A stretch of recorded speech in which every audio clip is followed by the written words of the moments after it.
Next news is about the leverage, similarity and complementarity in Nigeria. Where is the Nigeria?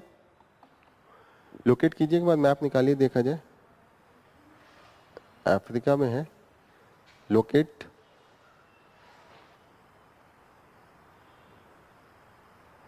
ये Africa है। दिखा Nigeria, niger, आगे पीछे। What is the capital? Abuja. Abuja is the capital.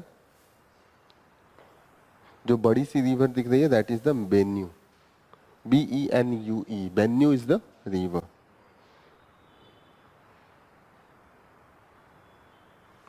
यहाँ पे बेनेगुएला भी दिख रहा है।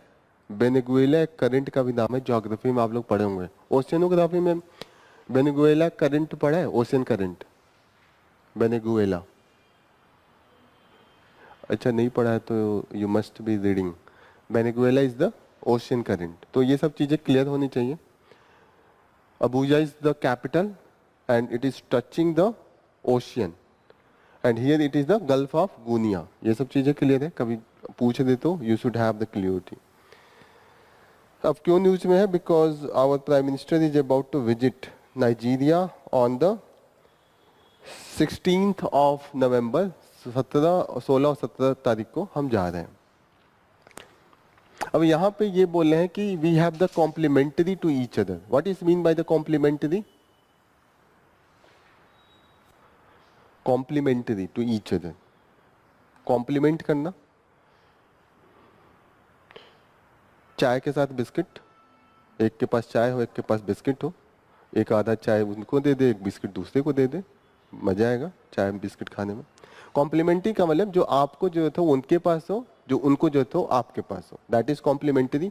And Nigeria and India is very complementary to each other. और इसीलिए हमारे बीच में जो दोस्ती के चांसेज है, जो फ्रेंडशिप के चांसेज है, वो बहुत हाई है। और ऑलरेडी वो रिफ्लेक्ट भी होता है। इंडिया के मैक्सिमम जो कंपनीज हैं आपको नाइजीरिया में मिल जाएंगे। एयरटेल हो, बजाज हो, बॉलीवुड की मूवीज हो, यहाँ तक मेडिसिन, सिप्ला, मेडिसिन के मामले में तो इंडिया बहुत ही वहाँ पे फेमस है, क्योंकि इंडिया की मेडिसिन सस्ती होती हैं और अफ्रीकन गरीब कंट्रीज तो उनको सस्ता ही चाहिए। और टूरिज्म के लिए भी हम बहुत अट्रैक्टिव हैं, क्योंकि उनके लिए हम लंदन, यूएस टाइप के हैं एज कम्पेयर टू द जो हमारे लिए यूएस है। और जैसे नेपाल के लिए है ना हमारा गोवा, इटली के जैसे, वीनस के जैसे, same is the with the Nigeria as well. Okay, Nigeria में जो इंडिया का इन्वेस्टमेंट है कंटिन्यूसली इंक्रीज हुआ है। अभी जो हम है वो $27 बिलियन। बिलियन में कितना करोड़ होता है आप बताइए?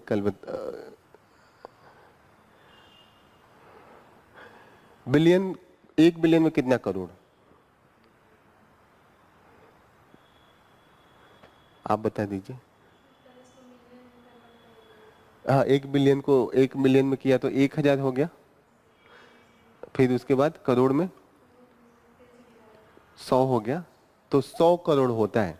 1 बिलियन में 100 करोड़। इंडिया की आबादी कितनी है? 140 बिलियन है? नहीं, 1.4 बिलियन है, क्योंकि 1.4 में 100 से गुणा करूंगा तब 140 हो जाएगा। तो 1.4 बिलियन 140 करोड़। ओके, तो this is the bilateral trade उन्होंने दिया है यहाँ पे। Nearly 5000 Indians in the Nigeria इस समय है। और जो नाइजीरिया में नॉन अफ्रीकन है उनको ओइबो कहते हैं, ओइबो। ओके, इंडिया का जो अफ्रीका में है वो soft power and hard power दोनों है। What is mean by the soft power and hard power? यहाँ पे दिया है India shared hard and soft power in Nigeria. तो हार्ड पावर क्या है?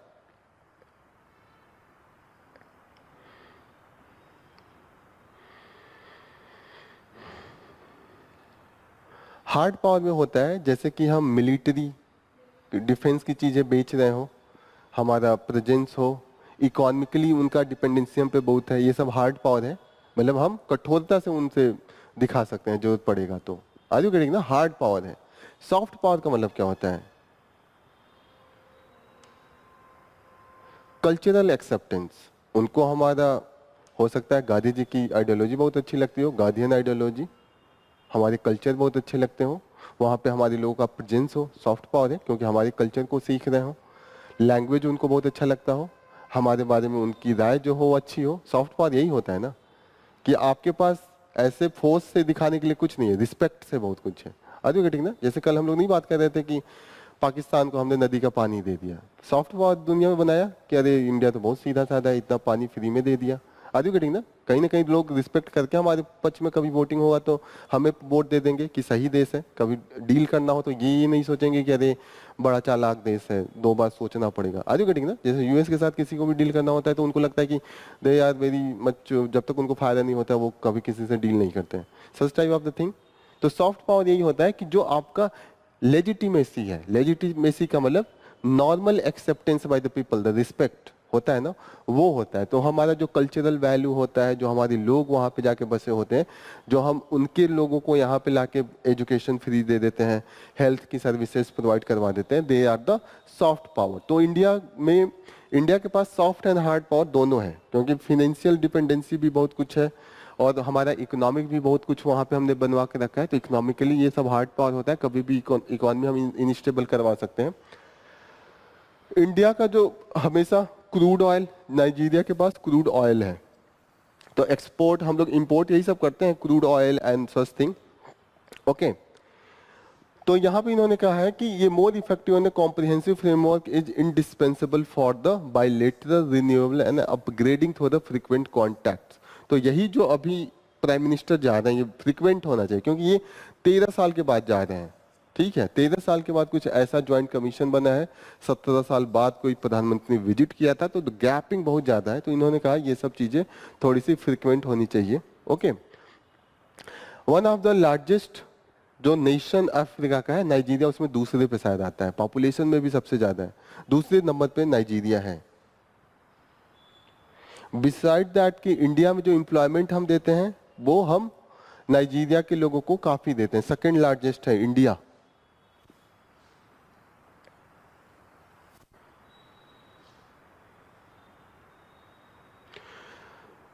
अब हमारा जो डील चल रहा है, हम हर एक कंट्री के साथ चाहते हैं कि जो हमारा ट्रांजैक्शन हो एक दूसरे से, एक दूसरे के मनी में हो, डॉलर में ना हो, यही है हमारा।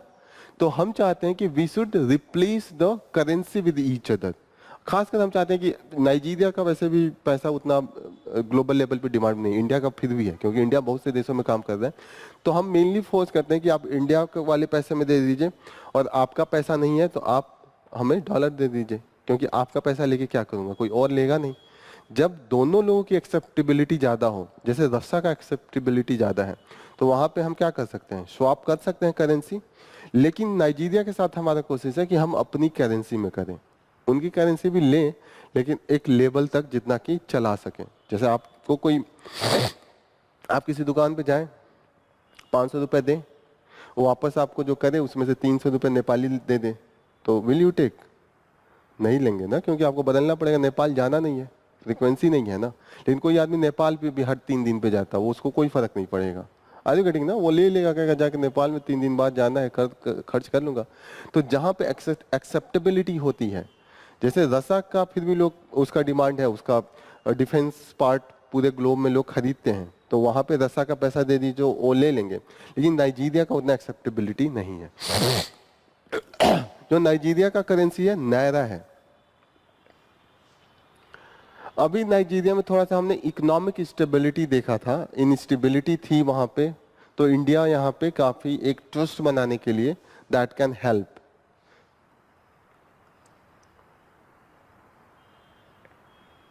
नाइजीरिया में काफी दिक्कतें थी, कुछ कुछ थी, जैसे कि उन्होंने बोको हराम का, बोको हराम इज ए टेररिस्ट ग्रुप। वहां पे आप लोग पढ़ते होंगे कि अफ्रीका में बोको हराम ने स्कूल से इतनी लड़कियों को उठा के ले गए, ऐसे बहुत से केस आते हैं। यहाँ पे उन्होंने बम फोड़ा, खासकर आज इधर भी बहुत न्यूज में था, वो लोग जाके किडनैप किए थे बहुत से गर्ल्स को स्कूल से। तो it was that very much in the news, Boko Haram. Gulf of Guinea piracy बहुत ज्यादा है। अभी गल्फ ऑफ गुनिया नीचे देखा तो वहां पे पाइरेसी का केस बहुत ज्यादा है। सोमालिया का पाइरेसी सुना होगा, सोमालियन पाइरेट्स, पिक्चर भी बहुत बनता है सोमालिया के पाइरेट्स पे। तो Somalian pirates are very famous. वैसे जो गुनिया का पाइरेसी है, पाइरेट्स, पाइरेट्स का मतलब क्या होता है, समाज जो जहाज जाता है बीच में रोक के लूट लेते हैं, वही होते हैं दैट इज द पायरेट्स। तो वहां पे एंड टर्बुलेंट नेबरहुड, वहां पे बगल में सिविल वार चल रहा है, ये सब कंडीशन काफी देखने को मिलता है। ये सब इश्यू है विद द नाइजीरिया, वहां पे India can help the Nigeria. Beside that India का जो वहाँ पे हेल्प है, ऑलरेडी उनके जो प्रेसिडेंट रहे हैं उनकी जो मिलिट्री ट्रेनिंग होती है वो इंडिया में हुई है। जो इनिशियल प्रेसिडेंट जितने भी रहे हैं they were trained into the India. Okay, India कैसे कैसे क्या बेच सकता है? इंडिया का सबसे ज्यादा है फार्मास्यूटिकल, ये हो सकता है। पेट्रोलियम प्रोडक्ट्स, जैसे पेट्रोल तो हम लाते हैं लेकिन उसके बाद जो हम रिप्रोड्यूस करते हैं, पेट्रोल से बहुत कुछ बनता है। जैसे कि आप देखिएगा पॉलीथीन्स के जितने भी प्रोडक्ट होते हैं वो क्रूड ऑयल से ही बनते हैं, they need the petroleum products, तो वापस हम लोग रीप्रोसेस करके बेच सकते हैं। जैसे डायमंड में तो हम नहीं है, लेकिन डायमंड की ज्वेलरी में हम बहुत आगे हैं। वहां से डायमंड लेके आते हैं रॉ वाला, खूब सुंदर सुंदर उसका ज्वेलरी बनाते हैं, फिर वापस हम जाके अफ्रीकन यूरोपियन कंट्रीज में बेचते हैं। तो ऐसे ही है जो पेट्रोलियम प्रोडक्ट्स हैं, दे आर वेरी मच, बहुत ज्यादा स्केल पे आजकल हम लोग प्रोड्यूस करने लगे हैं। खासकर गुजरात के जो कई एरिया हैं, they have been become very famous for the petroleum products. Food stuff के लिए तो हाई है, राइस वीट ये सब में तो हम हाई हैं। फार्मास्यूटिकल में हम काफ़ी, हमको फार्मेसी ऑफ द वर्ल्ड कहा जाता है, क्योंकि हम सस्ता और अच्छा बनाते हैं, लार्ज स्केल पे बनाते हैं। ओके, तो दीज आर द एरिया जो हमारा प्लस पॉइंट है। और सबसे ज़्यादा जो जो हमें देना चाहिए, रूपी बेस्ड रेट पे देना चाहिए।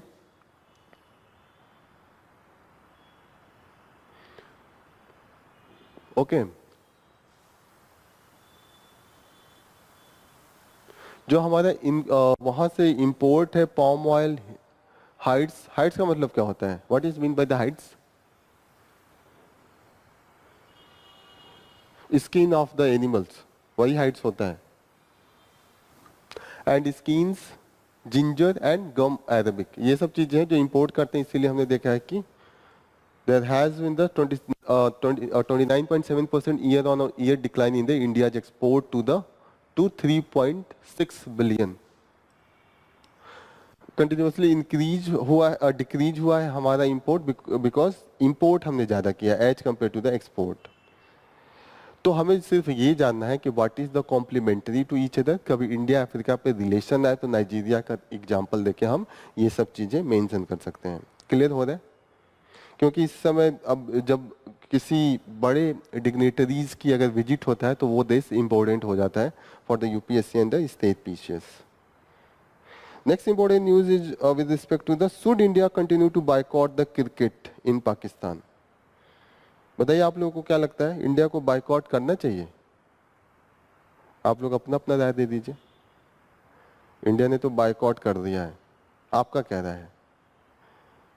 ये अच्छा है कि बुरा है? दोनों ही तो आंसर नहीं हुआ। यूपीएससी में अगर ऐसे आंसर देंगे फिर वो दोनों ही आपको नंबर भी दे देगा, आप कंफ्यूज हो जाएंगे कि सेलेक्ट हुए कि नहीं हुए।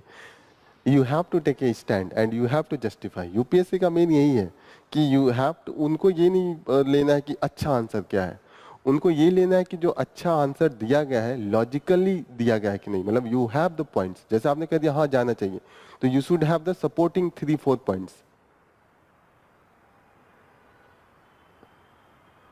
बताइए, ये बहुत इंटरव्यू में तो ये बहुत पूछा जाता है, जाना चाहिए, फिर you have to support, why? हम्म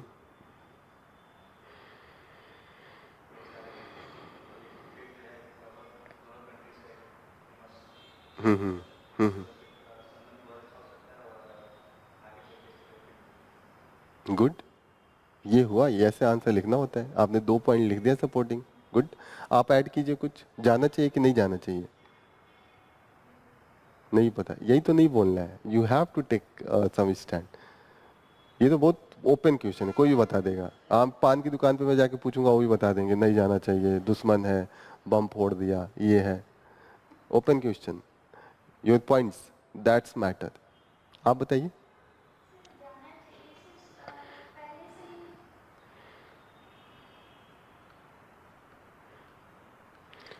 अगर नहीं जाना चाहिए तो क्यों नहीं जाना चाहिए? Think that you said that नहीं जाना चाहिए, बताइए आप क्यों नहीं जाना चाहिए?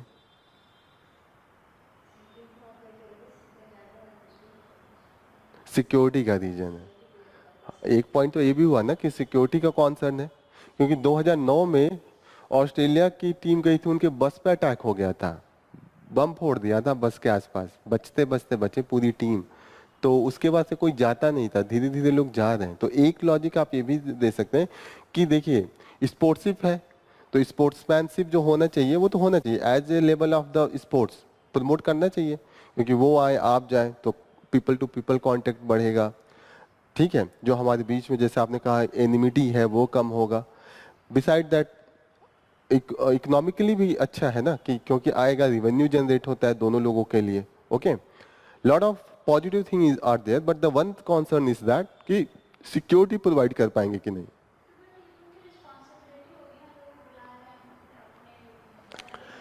बुलाया तो ऑस्ट्रेलिया वालों को भी था, कहाँ पे है, इसी में कहीं है कि उन्होंने बम फोड़ दिया था 2009। अच्छा, Sri Lanka, terrorist attack on the Sri Lanka team. अच्छा, श्रीलंका की टीम थी, श्रीलंका की टीम पे बम का अटैक हुआ था। ठीक है, तो उसके बाद नहीं जानते थे, लेकिन अभी जाने स्टार्ट किया, अभी तो सब घूम के आए, अभी तो धीरे धीरे स्टार्ट। बीच में बड़ी ट्रॉफी एक भी नहीं हुए, 2009 के बाद ये पहला बड़े लेवल का ट्रॉफी है, जैसे कि चैंपियंस ट्रॉफी, वर्ल्ड कप, ये सब बड़ा ट्रॉफी होता है, ये पहला है।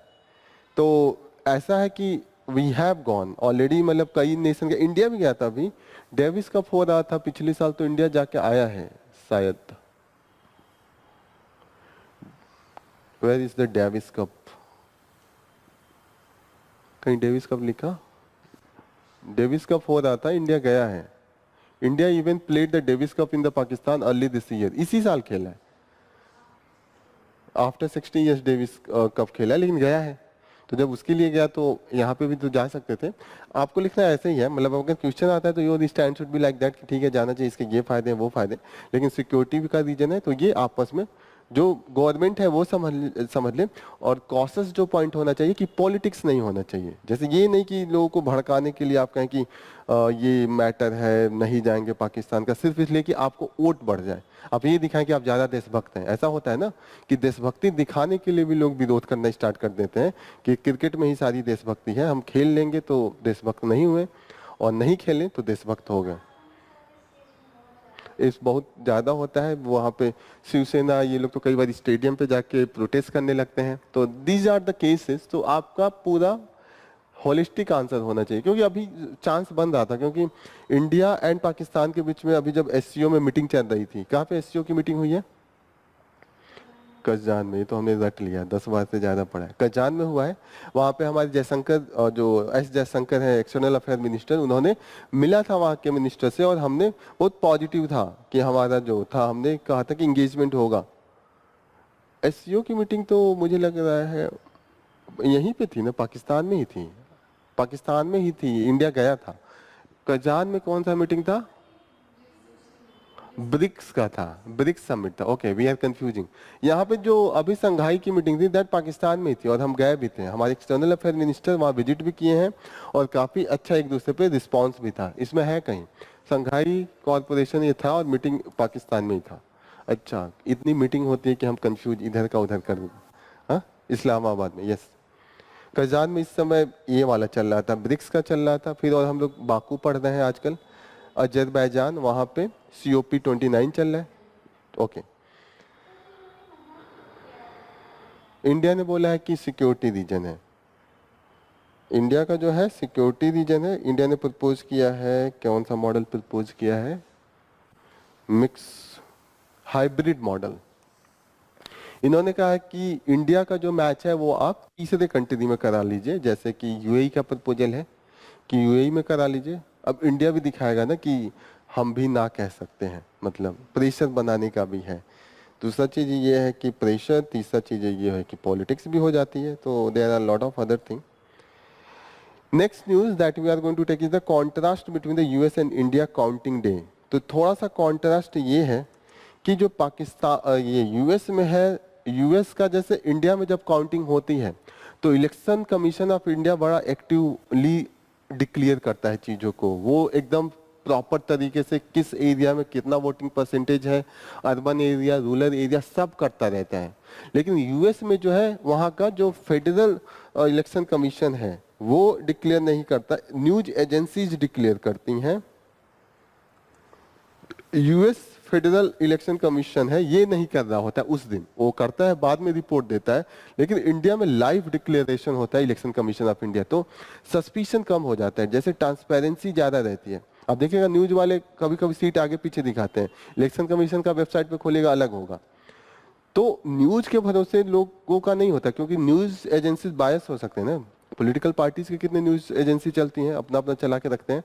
तो दिस इज द कंडीशन। तो यही कहा जाता है कि इंडिया का इस मामले में जो इलेक्टोरल डिक्लेरेशन होता है, जो फाइनल डे होता है, जिस दिन काउंटिंग डे होता है, वो इंडिया का much better than the this US system. India का एक है कि हमने अभी एक्सेप्ट कर लिया है that is the this ballot machine वाला सिस्टम जो है, what we call ballot machine, EVM. EVM जो है हमने एक्सेप्ट किया है एंड लेकिन अभी भी यूएसए में वो बैलेट सिस्टम ही फॉलो कर रहे हैं।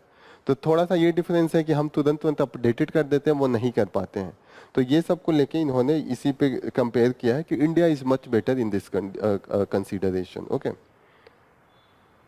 यहाँ पे दिया भी है, India model provide electoral result via election commission much better than the American one. तो दीज आर द रीजन कि किसी के भी यूज एजेंसी पे उतना ज्यादा भरोसा लोगों का नहीं होता है। और ये खासकर इसीलिए पिछली जो इलेक्शन हुआ था यूएस में बड़ा लड़ाई हो गया था। अब Trump was not accepting the Joe Biden win, वहां पे तो वो विरोध करने लगा था, लोगों ने अटैक किया, बहुत ज्यादा वायलेंस हो गया था। तो इसीलिए हुआ था कि लोगों को लगा, क्योंकि इस साल तो बहुत क्लियर कट विन था, परसेंटेज ऑफ वोट भी ट्रम्प का बहुत ज्यादा था और ये भी बहुत ज्यादा था, जो सीट भी जीते हैं बहुत डिफरेंस था। लेकिन पिछले साल बहुत क्लोज था, 0.56 ऐसे का डिफरेंस था, और सीट्स भी जो थे वो जो इलेक्टोरल ओवरऑल सीट्स है उसमें भी बहुत कम डिफरेंस था। तो जब कम डिफरेंस होता है तो लोगों को ज्यादा सस्पिशन होता है ना कि 3 सीट आगे पीछे कर दिया। आप देखिएगा कि अपने वहां पे भी होता है, जब डिफरेंस बहुत कम होता है लोग लगता है विरोध प्रदर्शन करने कि दोबारा काउंटिंग कराइए, आपने फेर बदल किया है। तो इस सब चीजें होती हैं। इस बार तो क्लियर था, पिछली बार बहुत तो लड़ लिए थे। तो यही ये कह रहे हैं कि अगर वहां का भी फेडरल इलेक्शन सिस्टम जो है वो करा कमीशन, जो फेडरल कमीशन ऑफ इनका करता है इलेक्शन कमीशन, तो ज्यादा ट्रस्ट होता है। जैसे इलेक्शन कमीशन ऑफ इंडिया है, ज्यादा ट्रस्ट है, उनके वेबसाइट पर हर मिनट पर अपडेटेड होता रहता है, तो लोगों को तुरंत कहीं पे भी सस्पिशन होता है तुरंत उनके वेबसाइट पे जाके देख लेते हैं। तो this is the main difference. SDS बहुत न्यूज में, SDS is the student direct stream visa. ये न्यूज में है क्योंकि ये वीजा जो है SDS student direct stream visa, ये इंडियन स्टूडेंट को कनाडा में दिया जाता था, कनाडा ने देने से मना कर दिया है। ओके, ये SDS इज वेरी डिफरेंट, क्योंकि यहाँ पे जो स्ट्रीमिंग सिस्टम होता है, जैसे इसके लिए डिफरेंट टाइप ऑफ जो कंडीशंस होते हैं। वीजा के लिए क्या होगा, वो डिफरेंट टाइप ऑफ कंडीशन पूछेंगे ना, क्यों आना चाहते हैं, कहाँ जॉब करते हैं, कितने दिन के लिए रहना चाहते हैं, प्रीवियस आपका क्या विजिट है, कहाँ रहे हैं, ठीक है। इस तरीके का चीजें जो होता है वो सिंप्लीफाइड है। जैसे वीजा नॉर्मली कॉम्प्लिकेटेड होता है, 50 तरीके की चीज पूछते हैं, उसके बाद वो अप्रूवल बहुत मुश्किल होता है। वो सब चीज सेटिस्फाइड हो जाएंगे कि हाँ कोई जेन्युइन रीजन है, उनका फायदा है, तभी आएंगे, मतलब उनका फायदा देख के ही वो करते हैं। SDS में क्योंकि स्टूडेंट के लिए विजिट के लिए होता है, तो ये बहुत ही थोड़ा सा इजी करके रखते हैं, तो अप्रूवल रेट हाई है 63%, और नॉर्मल वीजा के लिए आप करेंगे तो 19% है। Normal visa you will get the 90% approval. इसका मतलब होता है कि 100 लोग अप्लाई करेंगे तो 19 लोगों को मिलेगा, 81 लोगों को नहीं मिलेगा, ठीक है। यहाँ पे अगर स्टूडेंट वीजा है तो आपका 100 में से 63 लोगों को मिल जाता है, सिर्फ कितने को नहीं मिलता, 37 को नहीं मिलेगा। Okay, this is the case. अब ये है कि क्यों मना किया उन्होंने, यही सब इन्होंने एक्सप्लेन किया है कि रिड्यूस प्रोसेसिंग टाइम है, एलिजिबिलिटी क्राइटेरिया बहुत नॉर्मल है। जो कनाडा ने मना किया है मेन है कि अभी हमारे बीच झड़प चल रहे थे, ये नज्जर का किलिंग को लेके, खलिस्तानी मूवमेंट, ये सब हम लोग कंटिन्यूसली पढ़ रहे हैं। अब कनाडा तो ये बोलेगा नहीं, कनाडा ये बोलेगा कि मिसयूज हो रहा था इस वीजा का। कुछ लोग हैं जो वहाँ रहने के लिए आते हैं, जैसे ये है स्टूडेंट वीजा। अब स्टूडेंट वीजा आसानी से मिल जाता है, लेकिन बहुत लोगों का एस्पिरेशन है ना कि कनाडा में जाके रह लें, बस जाए, वहाँ का रेजिडेंस मिल जाए। इस चक्कर में बहुत लोग फ्रॉड करते हैं भाई, इसका मिसयूज करते हैं एसडीएस का। तो इसीलिए उन्होंने कहा कि हम मना कर दें, तो वो यही इन्होंने डिफरेंट ओपिनियन लिखा है and other options to the Indian students. और ये इसलिए भी फेमस है क्योंकि कनाडा में जो अभी तक का सबसे ज़्यादा स्टूडेंट ग्लोबल लेवल देखेगा तो सबसे ज़्यादा स्टूडेंट इंडिया से जाते हैं। 100 अगर स्टूडेंट कनाडा में जाता है तो 21 जो होता है वो इंडिया का होता है। इस समय अभी लास्ट ईयर का जो रिपोर्ट है, 2,22,000 स्टूडेंट को इन्होंने एसडीएस दिया है। आर यू गेटिंग ना? 2,22,000 काफी बड़ा नंबर हुआ। समझ में आ रहा है एसडीएस क्या है? क्या है एसडीएस? वीजा एक स्कीम है, वीजा देने का बहुत सा तरीका होता है। एक स्कीम है कि स्टूडेंट्स को जल्दी से दे दिया जाए, ठीक है। कनाडा के साथ था। यहाँ पे कांग्रेस ने क्रिटिसाइज किया है कि पीयूष गोयल को रेट कट करना चाहिए। Rate cut, what is the rate cut? Rate cut का मतलब होता है इंटरेस्ट रेट कट। आरबीआई का जो रेट है वो कट होगा तो जो इकोनॉमिक एक्टिविटी है वो ज्यादा होगी। क्यों ज्यादा होगी? मैंने अभी समझाया, आप बताइए। रेट कट अगर होगा तो क्या उसका इम्पैक्ट होगा?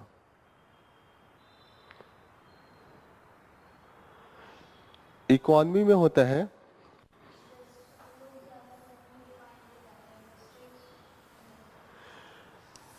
बैंकिंग सिस्टम का दो इम्पैक्ट होता है। जैसे एक हुआ बिजनेस, बिजनेस एक्टिविटी, और दूसरा जो होता है इन्फ्लेशन। इन्फ्लेशन महंगाई, यही दो चीजें हुई। अब जो रेट कट है that is the interest rate. Interest rate का मतलब कि मैं गया बारो करने, मैंने 100 रुपए दिया तो इंटरेस्ट रेट मुझे 4 रुपए देना है, 6 रुपए देना है, 8 रुपए देना है या 10 रुपए देना है। अगर इंटरेस्ट रेट हाई हुआ तो क्या फायदा होगा? इंटरेस्ट रेट हाई होगा तो लोग नहीं जाएंगे लेने। लोग जब पैसे नहीं बारो करेंगे तो लोगों के मुट्ठी में, पॉकेट में कम पैसे हैं, तो वो क्या करेंगे? सामान कम खरीदेंगे। जब सामान कम खरीदेंगे तो दुकानदार क्या करेगा? दुकानदार अपना रेट कम कर देगा। जब उसके पास 10 कॉपी हैं और 100 स्टूडेंट आ गए, 100 बच्चे आ गए कॉपी लेने, तो अगर वो 20 रुपए है तो वो 22 का भी बेचेगा तो खरीद के ले जाएंगे, क्योंकि 10 ही है, 100 को चाहिए। लेकिन अगर 10 कॉपी है, सिर्फ 6 लोग आ गए और उसका 4 बुक जो कॉपी है, नोटबुक है, वो रह गया, तो सोचेगा बिक जाए भी 4, तो वो घटा देगा। यही होगा नॉर्मल कंडीशन। तो इंटरेस्ट रेट का मतलब पैसे पॉकेट में कितना है। इंटरेस्ट रेट हाई का मतलब कम है, क्योंकि लोग कम जाएंगे। इंटरेस्ट रेट कौन देने जाएगा? आरबीआई अगर हाई इंटरेस्ट रेट बैंकों को देगा तो बैंक आपको देगा ना, आम जनता को, तो आम जनता नहीं अप्रोच करेगी। तो हाई इंटरेस्ट रेट का मतलब हाथ में पैसे कम, पॉकेट में पैसे कम, your demand will be low, and जब डिमांड लो होगा तो प्राइस कम होगा। सिंपल सा कनेक्शन बैठ रहा है। तो इन्फ्लेशन कंट्रोल हो जाएगा। कंट्रोल क्यों हो रहा है? क्योंकि हाई है, इंटरेस्ट रेट हाई है।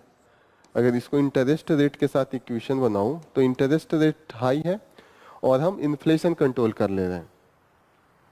इंटरेस्ट रेट हाई है तो अब बिजनेस पे क्या इम्पैक्ट आएगा? मैं बिजनेसमैन हूं, मुझे एक नया कंपनी खोलना है, मुझे 50 लाख की जरूरत है, मैं प्लान बना रहा हूं अभी।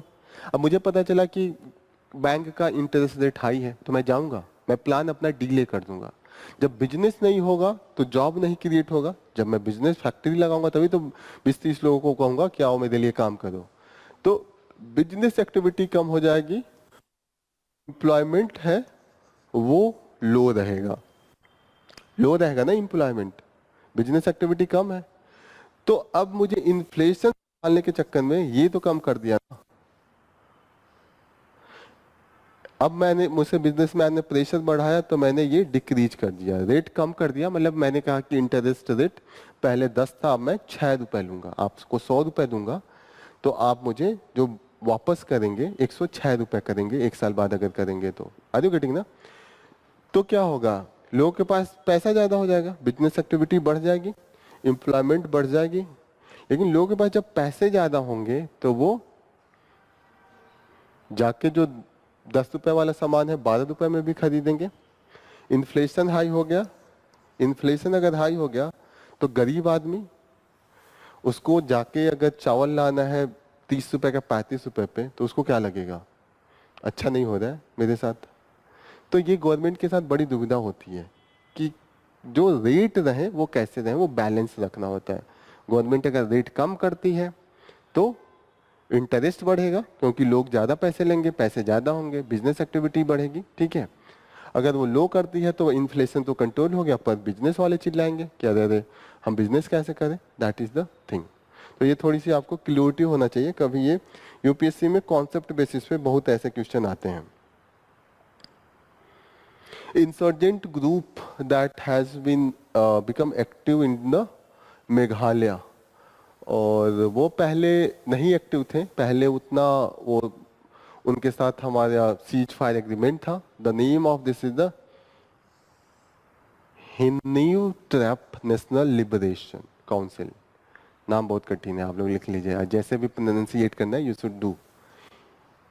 हिन्यू trap National Liberation Council, HNLC। This is in the Meghalaya based insurgent group, और ये क्या मांग कर रहे हैं, there should be the separate area for the Khasi and Jaintia tribes. लिख लिया नाम, पीसेस में काम आएगा, बस नाम पता होना चाहिए कि ये वाला ग्रुप है। पूछ देगा किस स्टेट का है, तो मेघालय, त्रिपुरा, मिजोरम एंड मणिपुर का 4 ऑप्शन देके पूछ लेगा। इंटरनल सिक्योरिटी में भी ये सब चीजें आप लोग यूज कर सकते हैं।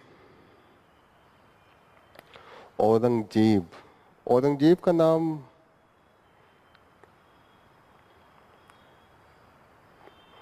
What do you know about the Aurangzeb?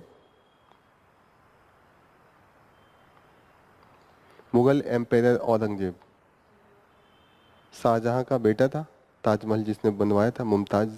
Okay, he was in the born in 1618 but he became the emperor into the 1658। अपने पिताजी को ही उसी ताजमहल में बंद कर दिया था 9 साल तक, पता है कि नहीं? ताजमहल के सामने जो किला था ना, उसी में बंद कर दिया था, जेल में कैप्चर कर लिया था। पावर 9-10 साल वो जेल में थे, लेकिन उनके लिए एक अच्छा एक खिड़की बनवा दिया था जहाँ से उसके जेल से ताजमहल दिखता रहता था। अभी भी जाइएगा तो ताजमहल दिखता है, जो आगरा का फोर्ट है वहां से ताजमहल दिखता है, ठीक है। तो इतना दया कर दिया कि देखते रहिए आप ताजमहल, अपने मुमताज को याद करते रहिए, बट रहिए यहीं पे। ओके, तो औरंगजेब ऐसे भी बहुत क्रूर शासक में आता है। उसका जो भाई था, क्या था, मुराद, मुराद को भी तो मार दिया था। उससे और अच्छा था, अब भूल गया, अच्छा नाम था। ही वॉज वेरी गुड, मतलब वो अगर होता एम्पायर तो मुगल और 200 साल चले होते, क्योंकि he was very much liberal. आपको नाम होगा, आपको तो नाम पता होगा, क्या नाम था? जो संस्कृत का भी बहुत अच्छा स्कॉलर था, अरे बहुत अच्छा नाम है, जस्ट मैं मिस कर जाता हूँ मेन टाइम पे, अब याद आ जाएगा जब बाहर जाऊंगा तो। उसका जो सबसे बड़ा बेटा था जिसको ही एम्पायर बनना था, वो बहुत खास था शाहजहां का। शाहजहां उसी को बनाना चाहता था, औरंगजेब को लग गया कि इसको बना देगा, इसीलिए वो पावर का यूज करके तीनों को मार दिया, चारों को मार दिया, अपने तीनों भाइयों को, और उसको जाके जेल में बंद कर दिया था। That was the condition. Okay, he was very much very good scholar of the Sanskrit, जो उसका बड़ा भाई था, और ये बहुत लिबरल था। अगर वो होता तो अकबर के जैसे था, अकबर का जो गुण था वो उसके में था। अगर वो होता तो मुगल 200 साल और राज किए होते, ब्रिटिश नहीं आए होते। क्योंकि जो औरंगजेब ने जो एक दरार पैदा कर दिया, उसने काफी उसकी गलत पॉलिसी थी। आप जो मुगल डिक्लाइन, मैम ने बताया था कि Mughal decline it was started during the Aurangzeb.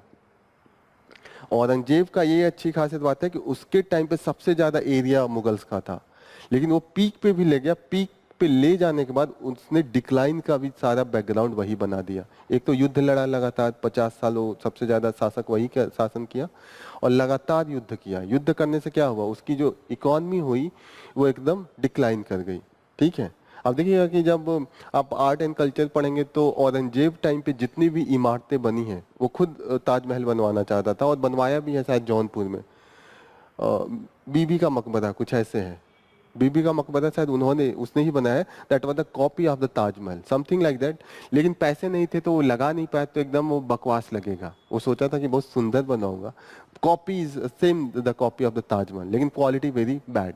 तो उसके टाइम में, औरंगजेब के टाइम में जो क्वालिटी या आर्किटेक्चर का है वो डिक्लाइन किया, क्योंकि पैसे नहीं है तो कैसे वो लगाएगा। तो this was the other thing. जो सामाजिक दरारें पड़ी वो हो गई। एक तो आपने इतना ज्यादा एक्सपैंड कर लिया, उसके बाद वीक हो गए। जब आपने पैर फैला लिए तो फिर आपके पास उतना मॉनेटरी पावर भी होना चाहिए। आपने जब 10 कंपनी खोला और उसमें 1000 भर्ती और कर लिया, तो इतना आपकी कमाई भी होनी चाहिए ना, सबको सैलरी दे दे, नहीं तो विद्रोह करेंगे कि नहीं, कंपनी बैठ जाएगी ना। एक जो चल रही थी वो भी नहीं चलेगी, आप अपने वाले को भी नहीं दे पा रहे। तो these are all the flawed of the Aurangzeb. Aurangzeb 1707 तक राज किया एंड इसके बाद से डिक्लाइन स्टार्ट हो गया। 1707 के बाद आप देखिएगा 1712 में फर्रुखसियार ने वो दिया था जो फरमान, पढ़ा है ना ये मॉडर्न हिस्ट्री में, जो फरमान 1712 का था। तो दिस इज द फरमान। फरमान के बाद तो अंग्रेज डोमिनेट करने ही लगे। तो this is all about, you should know, ठीक है। एक चीज और आप जानिएगा, सबसे इंपॉर्टेंट है कि ये 6th एम्पायर थे, तो कभी कभी काउंटिंग भूल जाते हैं, हुमायूं हम लोग भूल जाते हैं, तो he is the 6th। 6th ही है ना, बाबर, हुमायूं, अकबर, अकबर के बाद जहांगीर, जहांगीर के बाद शाहजहां और शाहजहां के बाद औरंगजेब, छठे हैं।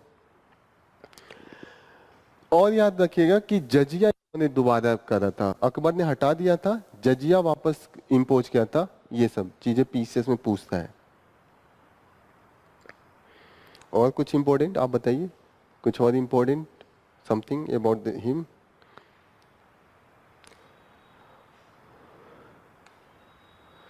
Next news is the, Aurangzeb के बाद आज जो बिरसा मुंडा है उनका 150th एनिवर्सरी है। ओके, किस एरिया में थे ये, किस एरिया में ये मुंडा जो ट्राइब है they are found? Bihar. Bihar पहले था वो, अभी तोड़ के उसको झारखंड बना दिया है ना। झारखंड वाला एरिया है दैट इज द, ठीक है, झारखंड मेन ही है, जितना झारखंड का एरिया है। इसीलिए झारखंड का जो कैपिटल है रांची है, उसका जो एयरपोर्ट है that is the Birsa Munda, ठीक है ना। संथाल से भी ओवरलैपिंग है। जो बिरसा मुंडा रिबेल हुआ था that is the 1899 to 1900। Okay,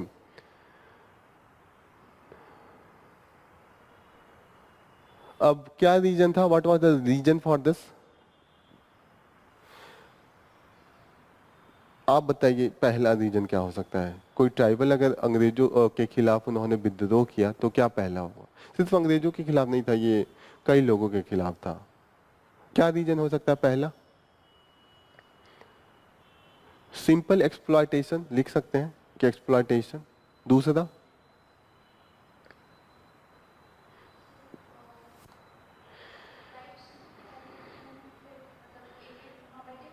हम्म,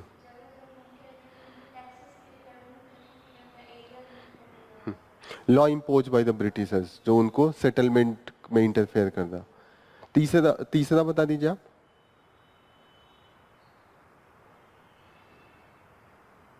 उनके कल्चर में इंटरफेरेंस, मिशनरी आ गए, रिलीजियस कन्वर्जन, उसके भी खिलाफ कह रहे यार ये हमारा रिलीजियस कन्वर्जन कर रहे हैं, हमारा खुद का जो है belief system into the nature, उसका भी था। और चौथा आप बता दीजिए। गांव में सबसे ज्यादा दिक्कत किस बात को लेकर लगती है? Money lenders. मनी लेंडर्स को लेके होता है कि दे चीट, जो चीटिंग का केस है वो बहुत लगता है। तो मनी लेंडिंग भी एक इसका था। देखिए, पहला इन्होंने लिखा लॉस एंड, क्योंकि अंग्रेजों ने लॉ लगाया, इकोनॉमिक एक्सप्लॉयटेशन, और जो और भी थे रिलीजियस फैक्टर, जहाँ क्रिश्चियन मिशनरीज का था, फिर पॉलिटिकल अवेयरनेस। ओके, इकोनॉमिक जो एक्सप्लॉयटेशन है इसमें है that is the money lenders, landlords and the money lenders. Landlord उनका जमीन ले लेते थे एंड मनी लेंडर जो बचा होता था पैसा देके वो छीन लेते थे। होता है ना कि आपने बेवकूफ बनाया, दिया 10 रुपए, फिर आपने उनका इंटरेस्ट इतना लगा दिया। तो ये सब चीजें, अब देखिए जितने भी ट्राइबल मूवमेंट हुए हैं, अंग्रेजों के साथ साथ जो local money lenders and landlord थे उनके खिलाफ ज्यादा है। आप जितने भी हैं उनमें देखिएगा कि अंग्रेजों को मारने के ज्यादा मनी लेंडर के घर में ये जितने भी रिबेलियन ये थे, रिबल्स थे, वो घुस जाते थे और उनका जो बही खाता था वो जला देते थे। उनको लगता था इसी से तो एक्सप्लॉयटेशन करते हैं, तो वो बही खाता आप देखिएगा हर एक जो ट्राइबल मूवमेंट है या फार्मर्स मूवमेंट है उसमें जलाया गया है। तो ये सब कॉमन चीजें हैं, आपको याद होनी चाहिए। मनी जब भी ट्राइबल मूवमेंट आए या एग्रीगेरियन मूवमेंट आए, फार्मर्स मूवमेंट, तो ये सब चीजें कॉमन होती है कि उनका जो एक इकोनॉमिक एक्सप्लॉयटेशन हो गया, लैंड लॉस हो गया, the way the law impose, जैसे रिवेन्यू जैसे आपने बताया था। तो these are the common factor. 4-5 point होता है, उसी से आंसर आपके अच्छे हो जाते हैं। कंक्लूजन एक अच्छा सीख लेना चाहिए कि ये जो ट्राइबल मूवमेंट था इसने जोश जगा दिया। आगे जाके हमने जो नेशनल मूवमेंट लड़ा वो इन्हीं के बेसिस पे लड़ा कि आ गया ना कि हम भी लड़ सकते हैं। जब उन्होंने लड़ के दिखा दिया तो हो गया ना कि पूरे देश लेवल पे भी हम एक नेशनल मूवमेंट क्रिएट कर सकते हैं। मैंने हो तो गया आई थिंक। एक लास्ट है कि जो गवर्नमेंट है उन्होंने एग्जेम्पशन दिया है जहां पे हमें इन्वायरमेंटल जाके क्लियरेंस लेना पड़ता था। इन्वायरमेंटल क्लियरेंस का मतलब आपको हर चीज के लिए जाके ऑफिशियल से पूछ बताना पड़े कि देखिए मैं एक फैक्ट्री लगा रहा हूँ और इससे ज्यादा पोल्यूशन नहीं होगा। पोल्यूशन रोकना अच्छी बात है, लेकिन जब आप गवर्नमेंट ऑफिसर को लगा देते हैं तो बड़ा वो चीजें कठिन बना देते हैं, इम्पॉसिबल हो जाता है कोई भी चीज करना। जितनी कम क्लियरेंस के चांसेस हो, बिजनेस उतना ही होता है। जैसे आप एक बार दौड़ लेंगे ना तो आपको लगेगा क्या करूं, बिजनेस नहीं करता हूं, कुछ नॉर्मल जो कर रहा हूं वही कर लो। बिजनेस आप नहीं बढ़ा पाते हैं क्योंकि लॉ बढ़ा देते हैं आप, और लॉ बढ़ा देते हैं तो वहां पे ऑफिशियल से जब सामना होती है आपको करप्शन हर लेवल पे होना। करप्शन का जहां मौका दे दीजिए, करप्शन का ये हाल है कि जो गैस सिलेंडर वाला आता है वो ऊपर नहीं आएगा, बोलेगा 30 रुपए चाहिए मुझे एक्स्ट्रा, ये हाल है। पहले मुझे लगता था कि दे ही दूंगा ऐसे, एक दिन मुझे लगा कि वो थ्रेड टाइप का कर रहा है, ये तो इस तरीके का करप्शन टाइप का है। मतलब मेरा मन है मैं देता हूँ कि तुम मतलब मेहनत कर रहे हो, लो। मैंने एक दिन नहीं दिया तो वो अगले दिन कैंसिल कर दिया। मैं फोन, हाँ, फिर मैंने उसका रिकॉर्ड रिकॉर्ड करके आगे भेज दिया कस्टमर केयर पे, तो फोन करते ही वो आके दे जाता है। उसका रिकॉर्ड रिकॉर्ड क्या, अब तो उसको पता रहता है मेरा रिकॉर्ड पे होता है। तो मैंने कहा अलग से कैसे पैसा, तो तुरंत कुछ नहीं बोलेगा। आर यू गेटिंग ना कि लोगों के अंदर बहुत करप्शन भरा हुआ है। मतलब जहां पे नहीं है, एक होता है कि आप कुछ किसी पे दया आ गया आपने दे दिया, लोग उसको ये बना लेते हैं कि दिस शुड बी देयर। एक और एक्सपीरियंस बता रहा हूँ, चौधरी में जाता था, टिप दिया, बहुत अच्छा सर्विस दिया, पानी वानी ला के एकदम पिलाया उलाया। एक दिन मैंने नहीं दिया, मैंने कहा देखे, 2-3 दिन ऐसे नहीं दिया, फिर उसका रवैया ही बदल गया। पानी मांगता था, देता ही नहीं था। फिर उसको ओनर को जाके बोला कि क्या बना के रखा है। आर यू गेटिंग ना कि पीपल अगर चांस मिले ना, हर आदमी वहां पे करप्शन को तैयार है। भले वो कहता है कि अरे मैं गरीब हूं मैं नहीं करता हूँ, when ever they get the chance, लोगों के अंदर है ये बस गया मुझे लग रहा है। अभी बहुत ज्यादा लोगों में ये चीजें हो गई कि आप करप्शन का मौका दीजिए, वो मतलब सीधापन रहा ही नहीं लोगों के अंदर। आई डोंट नो हाउ, मतलब मैं एक्सपेरिमेंट करता रहता हूँ इन सब चीजों को। मतलब हाउ द पीपल, मतलब जहां लोगों को मौका मिल रहा है दे स्टार्ट आस्किंग दैट, मतलब कि दीजिए तभी आपका काम होगा। This is the culture that we are living in. तो इसीलिए जो बिजनेसेस होता है वो बहुत, आपको आप किसी भी से भी पूछेगा, आप भी 1-2 बार कभी जाइएगा पास कराने, आप लीगल तरीके से, जब आपका घर बन रहा हो या कुछ भी, आपको पता चल जाएगा कि क्या हालत होती है। एकदम आप जेन्यून रहेंगे, एकदम आप राइट रहेंगे, इतना वो दौड़ा देंगे कि आपको मजबूरी में जाके लगेगा कि दे ही देते हैं। This is the level. किस किस चीजों पे हटाया है ये देख लीजिएगा। जो पहला हटाया है, manufacturing units of the solar cells modules, wind and the hydel power units, fly ash bricks and the block manufacturing, leather cutting and stitching. These are the areas that we have removed this. आपको इसमें ये पता होना चाहिए कि government ने अभी exempt किया 39 एरिया, और मेन मेन एरिया आप याद रखिए कि सोलर सेल से हटा दिया तो जो क्लाइमेट एक्शन से हम लोग सोलर पैनल बना रहे हैं उसको फायदा होगा। तो जब भी आप क्लाइमेट चेंज पे लिख रहे होंगे तो आप गवर्नमेंट ने क्या स्टेप लिया उसमें ये यूज कर सकते हैं। विंड पे भी हटाया है, हाइडल पावर पे भी हटाया है, तो इसका इम्पैक्ट क्लाइमेट चेंज वाले एक्शन पे होगा, पॉजिटिव इम्पैक्ट होगा।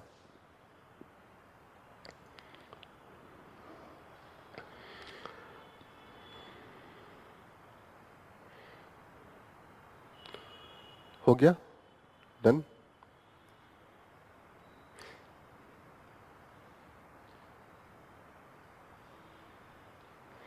स्पोर्ट्स वाली चीजें ये आप लोग देख लीजिएगा, स्पोर्ट्स में बस याद करना है, कुछ समझने वाली है नहीं।